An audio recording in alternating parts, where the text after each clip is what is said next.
Cornwallis को भेजा India governor बनाकर। लॉर्ड कॉर्नवालिस इससे पहले अमेरिका में थे, यूएसए में ये गवर्नर थे ब्रिटेन के। वहां ये बहुत बुरी तरह हारे, लेकिन ये राज परिवार के मेंबर थे, जो ब्रिटिश रॉयल फैमिली थी उसके सदस्य थे ये। तो इस समय जो सिचुएशन थी भारत में वो क्रिटिकल थी। अंग्रेजों के पर्सपेक्टिव से अगर देखें तो एक तरफ एक्सपेंशन भी उनको करना था और एक तरफ खर्चा भी बचाना था, कोई बहुत ज्यादा बर्डन भी नहीं लेना था क्योंकि स्थिति खराब थी। और ये देखने को मिलता है हमें स्थिति खराब की सिचुएशन फिर से 1784 का। आपको पिट्स इंडिया एक्ट याद होगा। पिट्स इंडिया एक्ट में फिर से कंपनी को लोन लेना पड़ा ब्रिटिश पार्लियामेंट से। ब्रिटिश पार्लियामेंट ने फिर से लोन दिया कंपनी को, लेकिन और शर्तें बढ़ा दी, रेगुलेशन और बढ़ा दिया। तो इसीलिए पिट्स इंडिया एक्ट जो था वो लेके आया गया 1784 में। तो एक ये सिचुएशन भी थी। इसलिए अच्छा, अमेरिका में ये लोग हार गए अंग्रेज। जब अमेरिका में हारे तो भारत को लेकर इनकी लैकलस्टर पॉलिसी थी, उसकी बड़ी आलोचना हो रही थी ब्रिटेन में। क्रिटिसाइज कर रहे थे लोग, ये कैसे करेंगे, भारत भी हाथ से निकल जाएगा, अमेरिका निकल ही गया है। इसलिए इन्होंने लॉर्ड कॉर्नवालिस को इंडिया भेजा। हालांकि लॉर्ड कॉर्नवालिस आने के इच्छुक नहीं थे भारत, लेकिन इन्हें जबरदस्ती भेजा गया। और पहले गवर्नर जनरल भी थे जो कमांडर इन चीफ भी थे, क्योंकि इन्होंने एक शर्त लगा दी कि मैं भारत तब जाऊंगा जब गवर्नर जनरल में ही कमांडर इन चीफ का डेजिग्नेशन भी होगा, यानी गवर्नर जनरल आर्मी का कमांडर इन चीफ भी होगा। पहले नहीं था। कमांडर इन चीफ एक इंडिपेंडेंट मेंबर होता था गवर्नर जनरल की काउंसिल का, ये हमने पढ़ा है पहले। तो इसीलिए 1786 का एक्ट पारित किया गया और इनको governor general with commander in chief बना के भेजा इंडिया। ये दो गवर्नर जनरल हैं, एक लॉर्ड कॉर्नवालिस और एक सर जॉन शोर। लॉर्ड कॉर्नवालिस 1786 से 93 तक रहे और जॉन शोर 93 से 98 तक रहे। ये जो समय है 86 से 98 तक का, लगभग 12 साल, ये नॉन इंटरवेंशन की पॉलिसी का समय है। ये वो पॉलिसी है जब अंग्रेजों ने भारत के राजाओं के मामलों में कोई हस्तक्षेप नहीं किया, जो चल रहा था उसको चलने दिया। बस एक एक्सेप्शन केस है उसमें, मैसूर। क्योंकि टीपू सुल्तान को ये लोग अपना सबसे बड़ा शत्रु मानते थे, और वो था भी, क्योंकि अंग्रेजों को उखाड़ फेंकने का उसने पूरा तैयारी कर ली थी अच्छे से समझ के चीजों को, और वो कर सकते थे इस चीज को। इसीलिए कॉर्नवालिस ने भी और जॉन शोर ने भी नॉन इंटरवेंशन की जो पॉलिसी थी ब्रिटिशर्स की इस 12 सालों में, उसको टीपू सुल्तान के लिए त्याग दिया। बाकी सब लोगों को उन्होंने फॉलो किया। ना मराठों के आंतरिक मामलों में हस्तक्षेप किया, ना अवध के, ना कहीं और किसी राजा के। That was the fact. ठीक है ना। तो अब पॉलिसी जो शुरू होती है 1786 से कॉर्नवालिस के आने के बाद, that is policy of non intervention. Clear है ना। क्यों होती है मैंने आपको अच्छे से समझा दिया। अंग्रेज हार गए अमेरिका में, ब्रिटेन में क्रिटिसिज्म हुआ, ये लगा कि भारत भी हाथ से निकलेगा अगर ऐसे ही हस्तक्षेप करते रहे तो, एक कारण। दूसरा, आर्थिक स्थिति खराब हो गई, पिट्स ऑफ इंडिया एक्ट आ गया 1784 में। और तीसरी चीज ये थी कि इस समय मैसूर को लेकर एक प्रेशर था अंग्रेजों के ऊपर, तो वो हर हालत में चाहते थे कि मैसूर को हराया जाए और मैसूर को हराकर टीपू सुल्तान को काबू में किया जाए। इसीलिए ये नॉन इंटरवेंशन की जो पॉलिसी है उसको लागू किया गया। ठीक है, क्योंकि अगर ये किसी और राजा के मामले में हस्तक्षेप करते तो हो सकता है टीपू सुल्तान को कोई अलाई मिल जाता, कोई दोस्त मिल जाता दक्षिण भारत में। इसीलिए इन्होंने किसी के मामले में कोई हस्तक्षेप नहीं किया, बहुत सावधानी से चले। मैं समझा पाया आप लोगों को?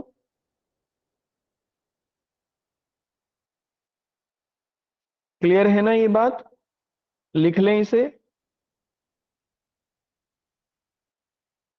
हाँ मुकुल, आप बताइए क्या क्वेरी है।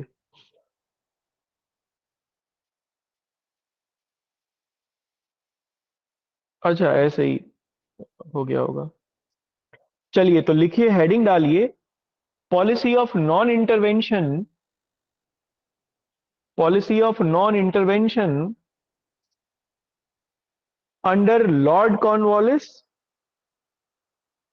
Under Lord Cornwallis and Sir John Shore, and Sir John शोर।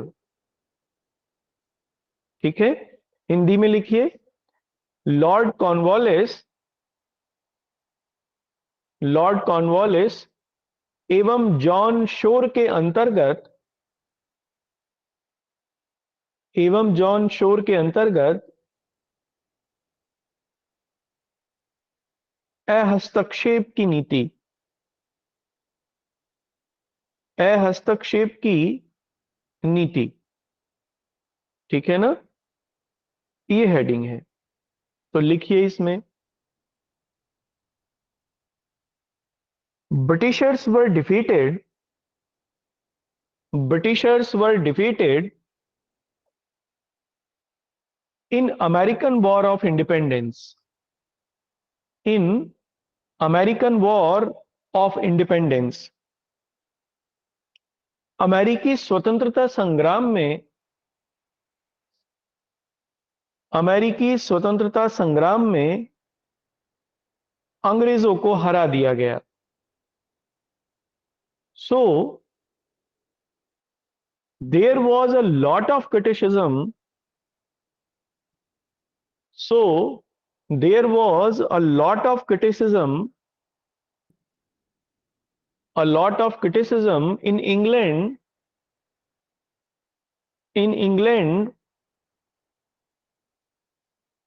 of the British policies in India too, of the British policies in India too। अतः अंग्रेजों की भारत में,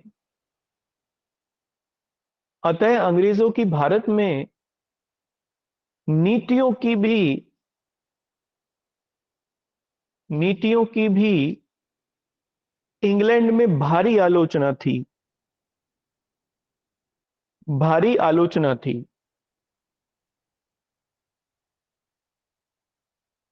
Pupils think that, pupils think that Britishers were lost, Britishers would होगा, Britishers would lost India to, India to in coming years, Britishers would lost India to in coming years। अंग्रेज आने वाले वर्षों में, अंग्रेज आने वाले वर्षों में भारत को भी खो देंगे। ठीक है, एक बात तो हुई है, दूसरी लिखिए अगले पॉइंट से। अब देखो, माली हालत फिर से खराब हो गई अंग्रेजों की, क्योंकि वॉरेन हेस्टिंग्स के समय में वो तो ठीक है कि लड़ाई झगड़े सीमित हुए, लेकिन हुए तो फिर भी, और अशांति की जो स्थिति थी एक, उसने व्यापार में कमी कर दी, और व्यापार में कमी की वजह से उनका घाटा बढ़ने लगा अंग्रेजों का। तो आर्थिक स्थिति खराब हुई, फिर से ये लोग लोन लेने के लिए चले गए ब्रिटिश पार्लियामेंट के पास में। ब्रिटिश पार्लियामेंट ने लोन दिया, लेकिन शर्तों के साथ दिया फिर से। तो उसी को लेके पिट्स इंडिया एक्ट जारी हुआ। विलियम पिट की लीडरशिप में। अच्छा, ये जो अंग्रेजों वहां इंग्लैंड में जो ये आवाज थी ना कि इसका इसका एक और कारण था। इसका इसका कारण ये था, इंग्लैंड की जनता ये कह रही थी अब कि भारत को कंपनी के हाथ में नहीं छोड़ना चाहिए, बल्कि इंडिया जो है वो एक ब्रिटिश टेरिटरी है। जब वो ब्रिटिश टेरिटरी है तो फिर वो पार्लियामेंट के हाथ में होनी चाहिए, राजा के हाथ में होनी चाहिए, किसी व्यापारिक कंपनी के हाथ में वो क्यों है। एक ये भी दबाव था। और अगर आगे व्यापारिक कंपनी के हाथ में ही बनी रही तो भारत भी खो जाएगा ऐसे ही। इसलिए ये भी दबाव था कि ईस्ट इंडिया कंपनी से शासन हटा के और ब्रिटिश पार्लियामेंट को दे दिया जाए या राजा को दे दिया जाए सीधे तौर पर। इसीलिए 1784, अब इस बात का कंपनी को पता था, तो कंपनी ने क्या किया, ब्रिटिश पार्लियामेंट में जो मंत्री वो थे, एमपी थे, उनको खरीद लिया, खूब पैसे खिलाए। अब वो उन्होंने शासन तो खत्म नहीं किया ईस्ट इंडिया कंपनी का, इसलिए, लेकिन उन्होंने क्या किया, कंपनी के कामों के ऊपर कंट्रोल करना शुरू कर दिया, रेगुलेट करना और शुरू कर दिया। और इसी क्रम में पिट्स इंडिया एक्ट पारित हुआ 1784 का। तो अगले पॉइंट में लिखना,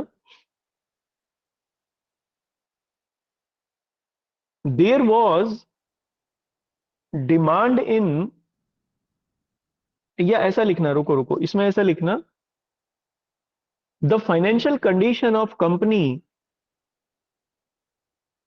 the financial condition of company again retrograded, again retrograded, again retrograded. Company की वित्तीय स्थिति, कंपनी की वित्तीय स्थिति फिर से खराब हो गई, फिर से खराब हो गई। Company approach to British parliament, company approach to British parliament for the bail out package, for the bail out package. Company ने कंपनी ने अपने उद्धार के लिए फिर से फिर से ब्रिटिश संसद का रुख किया, ब्रिटिश संसद का रुख किया। But but there was there was sentiments in British society, but there was the sentiments in British society that the company's rule must end in India, the company's rule must end in India, must end in India, and came into, and must came into, ऐसा लिखना, and must came into the hands of British Parliament, and must came into the hands of British Parliament। British जनता में, British जनता में यह आम धारणा थी कि, यह आम धारणा थी कि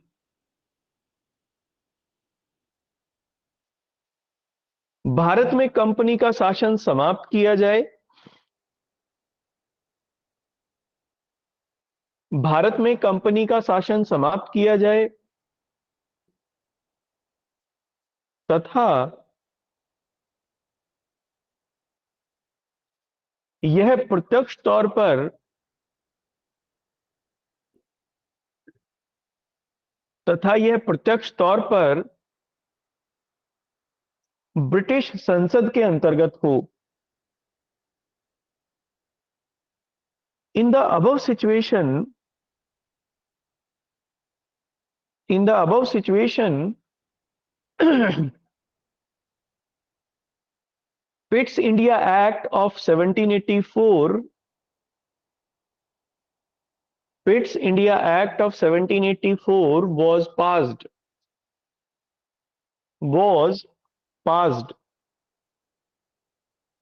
उपरोक्त परिस्थितियों में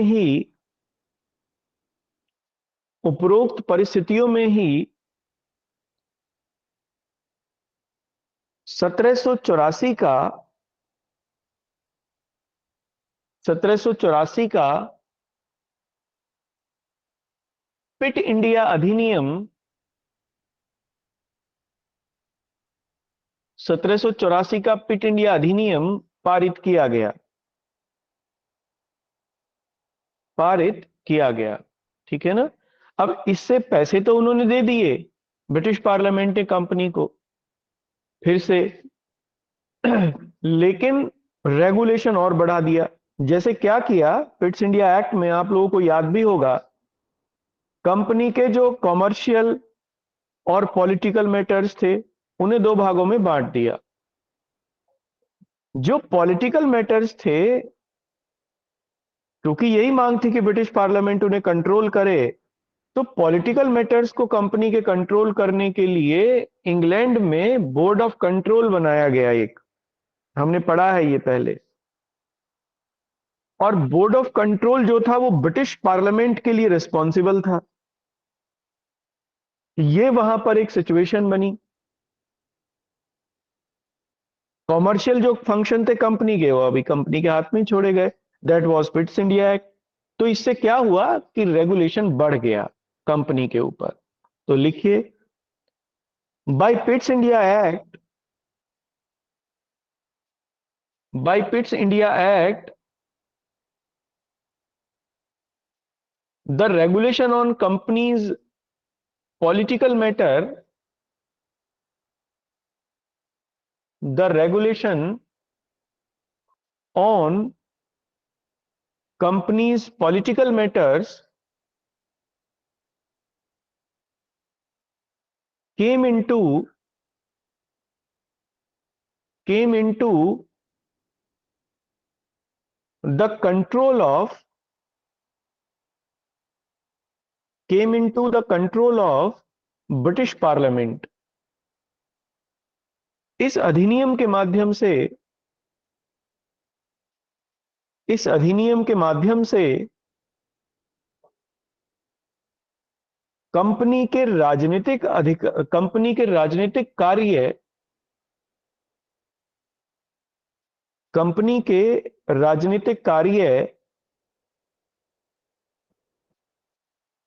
कंपनी के राजनीतिक कार्य ब्रिटिश संसद के हाथ में आ गए।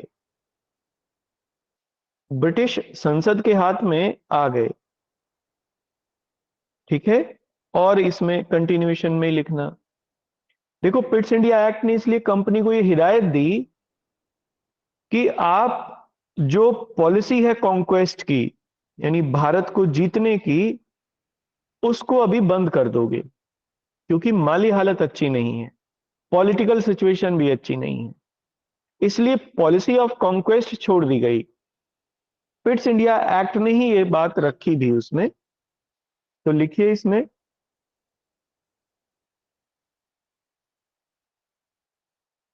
पिट्स India act 1784 पिट्स India act 1784 also forbade the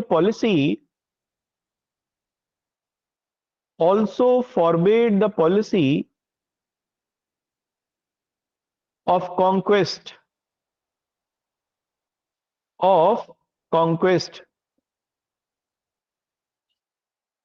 पिट्स India act के अंतर्गत पिट्स इंडिया एक्ट के अंतर्गत अंग्रेजों की भारत में प्रसार की नीति को अंग्रेजों की भारत में प्रसार की नीति को बंद कर दिया गया। ठीक है, अब अगले पॉइंट से लिखना। So in the above situation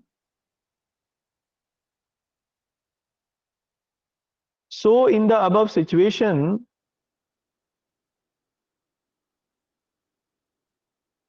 Lord Cornwallis, Lord Cornwallis and Sir John Shore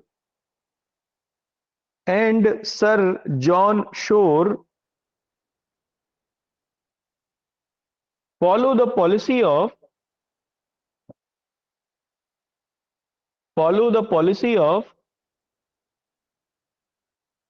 non-intervention in India. Policy of non-intervention in India.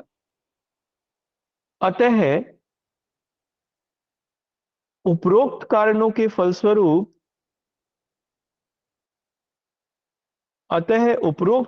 के फलस्वरूप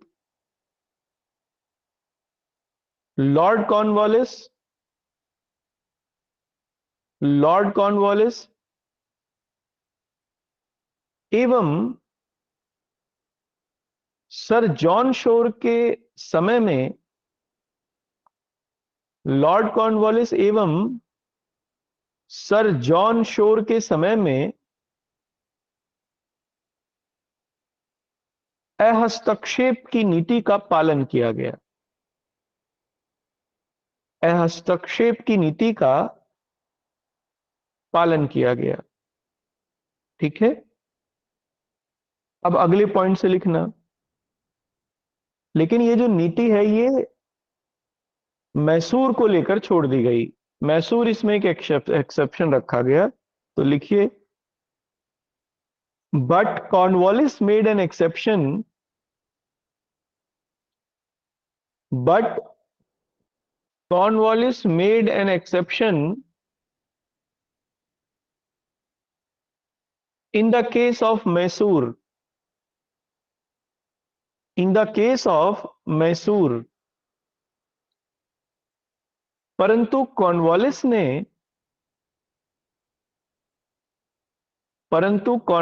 ने मैसूर के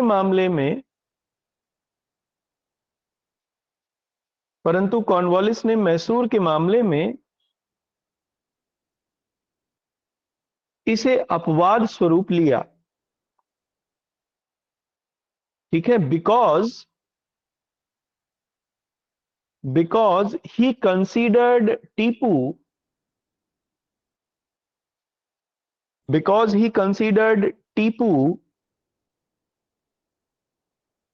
as greatest challenge to British Empire in India. Greatest challenge to British Empire in India, क्योंकि वे टीपू को भारत में अंग्रेजी साम्राज्य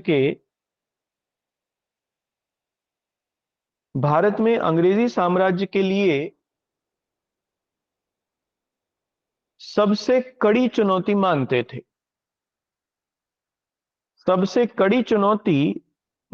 थे।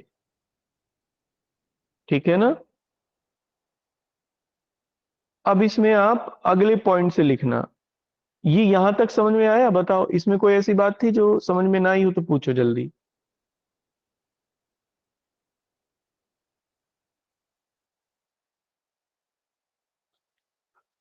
क्लियर है सबको?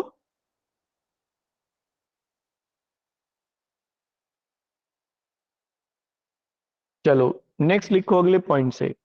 देखो, एक्सेप्शन बनाया इसको मैसूर को, इसलिए इसी समय जब ये